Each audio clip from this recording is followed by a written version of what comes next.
নমস্কার, new Padma jewellers থেকে বলছি অনিমেষ দেবনাথ। আপনারা তো সবাই জানেন, আমাদের ফেসবুক লাইভ দেখতেও পাচ্ছেন। তো সোনার দামটা অনেকটাই কমেছে। আজকে সোনার দামটা কমেছে বলে ম্যাডাম এসছে, মাও এসছেন। তো ওনারা এই দুটো জিনিস পারচেস করেছেন, সবই হলমার্ক HYD যুক্ত। কতটা সুন্দর ডিজাইনটা, আজকে এটা নিলেন। বলুন কেমন লাগলো জিনিসগুলো? খুব সুন্দর, দুটো জিনিসই খুব ভালো লেগেছে। এবং অনেক জিনিস আছে যেগুলো খুব চোখে লাগার মতন, তাদের বাজেটও ভালো, ভালো লেগেছে খুব। সব সোনা হলমার্ক HYD দেখে নিয়েছিলাম পুরো। আর আমাদের দোকানের স্টাফদের ব্যবহারও খুব ভালো আপনাদের। Thank you. থ্যাংক ইউ আপনাদের। Happy new year. Happy new year. Happy new year. আসবেন আবার।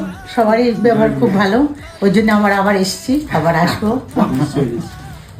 আপনারা তো জানেন পদ্মা জুয়েলার্স মানে সব থেকে কম মজুরি। আপনারা আসুন, এসে দেখুন, ভিজিট করুন। কিলোর মধ্যে মোটামুটি সব থেকে কম মজুরি পদ্মা জুয়েলার্সে আপনারা পাবেন।